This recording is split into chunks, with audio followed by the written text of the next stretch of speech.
picture is your vision painting? Does your vision paint a picture that people can see and follow? Does your vision lead to action? How do you know? Do you know why your customers do business with you or why your employees work for you? I ask that question a lot, and people say, of course I know why, Frank. It's because of what we do and how we do it. That's not what I'm asking. I'm asking why. Rarely do people tell me why. What you do and how you do it is not nearly as important as why you do it. Your why is your vision. Your why paints the picture that people should be able to see and to follow.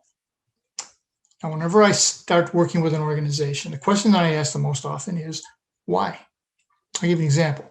I was working with a very tired, frustrated, and depressed insurance agency owner. Now, this man has spent well over 20 years as a very, very successful high-tech executive, and his domestic situation changed, and all of a sudden he found himself as a custodial parent for two young girls who were pre-teens. So I asked him, well, you had a very successful high-tech life. Why did you take over an insurance company? And he said, well, in high tech, I travel usually 2 weeks out of every month. And now that I'm a single dad, I can't do that. I got to be home. I have to be available for my children. Now, the man is to be applauded because he put his children first, but that why statement wasn't exactly leading people to break down his door to do business with him. So I said to him, well, tell me about the business. And he said, I don't know much about insurance other than I hate paying for it. He says, so I asked the local management, how do I get this thing started?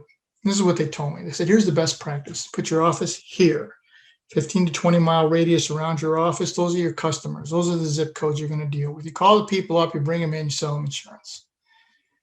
There are plenty of people in this radius. That's what you do. So I said, well, it sounds easy. How's it going? And his answer was, not very well.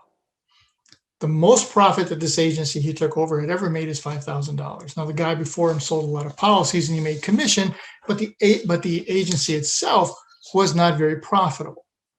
And then he said, most of the customers that I inherited, they want the lowest amount of insurance. They want to pay the lowest rate. They constantly pay late. And I spent all my time calling for payment and reinstating policies that have been out of force. And then he stopped and he looked me in the eye and he said, I hate what I'm doing. Get the picture? So then I said, well, let's think about this for a moment. If what you were told is the best practice is not working for you, then it's not the best practice, is it? He didn't have a vision. He was blindly following what somebody else told him was the best practice. So we set out and said, well, let's see if we can create a vision for you that you can clearly articulate. We said your why statement, we're going to change it to this. Why we do business is we protect our customers' hopes and dreams. That's why we do what we do. Now, how are we going to do that? So then we change his how statement to we provide the best possible service and coverage at the fairest price. Not the lowest price, the fairest price. The lowest price takes away your value. The lowest price makes you a commodity, the fairest price. In neither statement did we tell him, mention what you do, which is to sell insurance. And I said, you know why we're going to do that? And he said, because nobody cares that you sell insurance. They care why you sell insurance.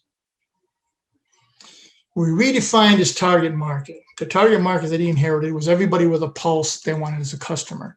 We said, we don't want everybody with a pulse as a customer. We want business professionals with a minimum family income of over $150,000. They have to have a minimum of one house, 2 cars, and children. All right, now why did we pick that? Because those are people who have hopes and dreams that they want to protect. His vision clearly resonated with their vision. He started to secure the right customers all throughout the state. Within 2 years, this agency made over $750,000 in profit. Over the 13 years this man owned this agency, it averaged over $400,000 in profit each year and retained over 90% of its customers. That's unheard of in the insurance world, 90% retention. Now, what should you do? My new book, Business Secrets to Walking on Water. I've addressed many of these obstacles and many of these challenges that this man faced. Many things that we don't see coming. And I've included a workbook that you can use with your staff, or you can contract with me and I'll come in and facilitate the workbook for you. The secret to walking on water is this: you have to know where the rocks are. Contact me at my website, frankzaccari.com, for an on-site or virtual consultation, or to speak at one of your upcoming events. I will help you find the rocks. I look forward to meeting you.